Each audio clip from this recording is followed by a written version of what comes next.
The executive director of the advertising firm Saatchi & Saatchi has been put on leave after claiming that the debate about sexism in the workplace was all over. Kevin Roberts said he doesn't spend any time thinking about gender issues, despite the fact that just 11.5% of advertising agency directors are female. Well, he said women's ambition was not vertical, but rather an intrinsic circular ambition to be happy. So women say, we are not judging ourselves by those standards that you idiotic dinosaur-like men judge yourself by. I'm just not worried about it because they are very happy, very successful and doing great work. And he concluded that he couldn't talk about sexual discrimination because his company had never had that problem. Well, joining me now to discuss this, The Guardian's columnist Dawn Foster and Peter Lloyd, author of Stand By Your Manhood. Welcome to you both. If I can ask you first, Dawn, is Kevin Roberts correct in saying that the debate about sexism in the workplace is entirely over? No, not at all. I mean, I genuinely think at this point, the fact that he's been made to leave so quickly shows that we're finally getting to a point where it is being taken seriously.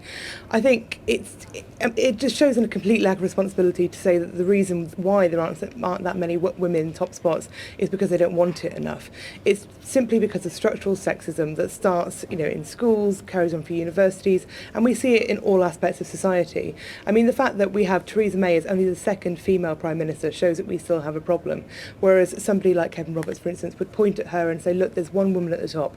Clearly she's the only woman who's ever wanted it and there isn't a problem. But I think the fact that Saatchi & Saatchi have been so quick to push him out and make light of the fact that his comments are very, very unnecessary shows that we might actually be getting somewhere, and his sort of views are increasingly being seen as antiquated rather than the ones that he described as antiquated. Peter, do you agree with the views of Kevin Roberts? Surprisingly not, no. With Kevin Roberts, yes, I do. I don't agree with Dawn's comments. I think, what he was saying is true. Men and women are biologically different and they have different life choices. What he was actually saying in his comments were that the reason a lack of women at the top isn't a problem at Saatchi & Saatchi is because they have the opportunity to be there and they haven't taken it. These are choices that women should be free to make, and men should be free to observe them without fear of a witch hunt. It's as simple as that. Do you think, though, that he can realistically speak for all the women at Saatchi & Saatchi and speak for them and voice their opinions that they're not wanting to aspire to more senior positions? Well, he was just speaking in a general term. He was just having a relatively casual conversation with a journalist. And it's clearly been spun all out of control. It's almost been manipulated on Twitter into this very predictable furore, which is just ridiculous. It's predictably irrational. What he was saying reflects the majority of women's attitudes to work and family. They have a different approach to balance, to having children and having a career. It's something that men don't have. And he was just stating a fact and his experience.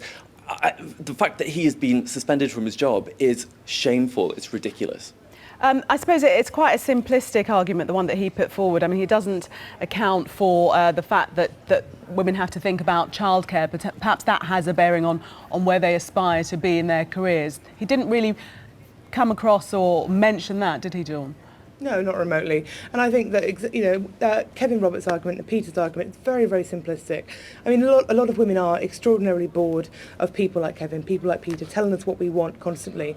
A lot of women I know have worked in advertising, some at Saatchi & Saatchi, and they found it absolutely unbearable. They found it rife with sexism, rife with overt sexual discrimination, harassment, but also a kind of sexism intrinsic in the hiring and firing that happened.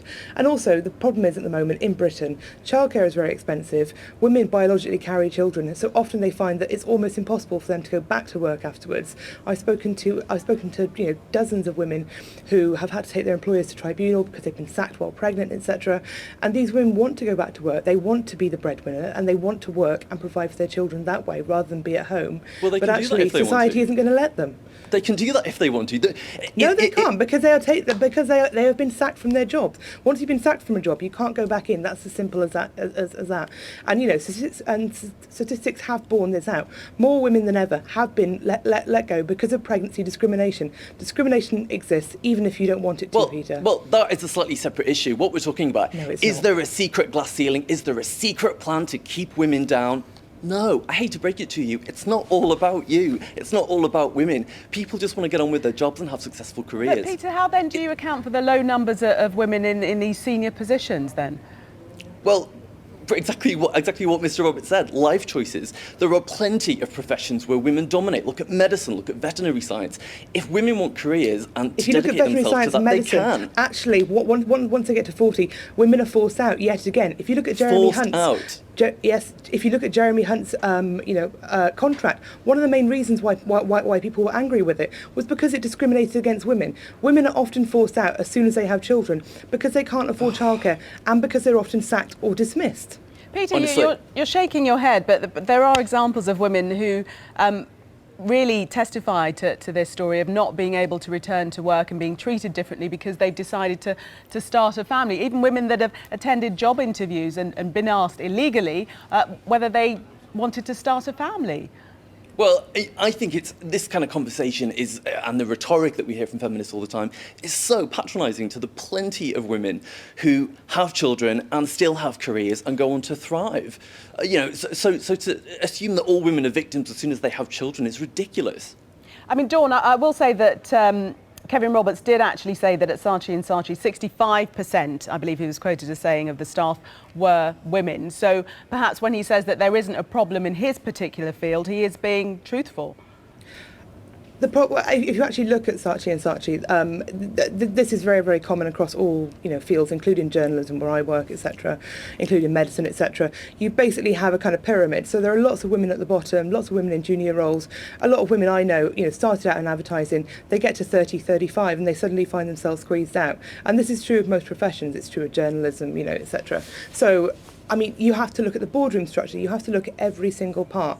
And basically, as you find time and again, the higher up you get, the fewer women there are there. And women want to be there. Women want to do well. Women want to achieve. But time and again, we're pushed aside. Or we're discriminated against. And instead, what we get is Kevin Roberts, people like Peter, obnoxiously and patronisingly telling us time and again what we actually want, rather than letting us get on and do our jobs. On the contrary, I think you're the one. I think you and your fellow feminists are the ones who are patronising women, telling them that if they don't strive and they don't make the career decisions, I haven't said that at all. The feminists want them to, then there's something wrong with them. And so what you say instead is, oh well, we can't really blame women for making the choices that we want them to, for not making the choices we want them to. So what we'll do is we'll blame men and this simply aren't making any sense. Mythical patriarchy. You aren't making any sense whatsoever. All I have said is, for women who want to strive, they're often pushed aside. Indirect and direct sexual discrimination does exist. The government acknowledge that, women acknowledge that, but instead I have several men telling me that the things I see every day, the things other women see every day, simply don't exist, and that is patronising. I'm not denying the fact that some sexism exists. Of course it does, but to say that it also exists against men, and to say that it's systematic and that every single woman at every stage of her career, when she tries to thrive, is held back by some man, is ridiculous. It's divorced from reality. Do you guys share any common ground, do you think? Is there a solution?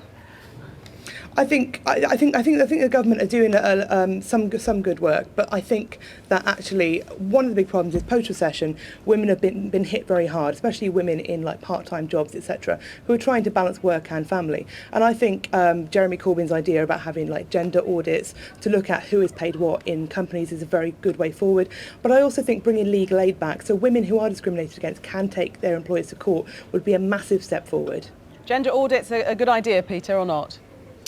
Well, I mean, I think we should just cut out the middleman or woman, and we should just force women into senior roles and force them to stay there, and they are never allowed to leave, and then everyone will be happy. I'm not quite sure you meant that, but thank you both, Dawn and Peter, for taking part in that debate. Thank you. Say no to me because of the way I look, my size, because I come across... To me, I think I come across as well-spoken, well-mannered. I have the qualifications on the paper, and just because I walk in and I'm 10 size dressed bigger than, say, you, and you think, no, she's not having the job, because that is why I am here today, because that is proving there is such thing as fatism. Because I would look at you and I would think, well, I can choose from 20, 30, 200 other but then people. That's like if you but come also, to my I would look at you and I would think, as a small business as we are, you know, there is potential for there to be sickness-related issues to do with being overweight. I didn't have a day off sick due to myself at work. But that is a fact. We lost 16.8 billion last year for sickness, and that would worry me as an employer. If you worked for me and come into my employment, I'd be like, I don't want to hire you because I don't like the look of you. You'd probably then try and sue me or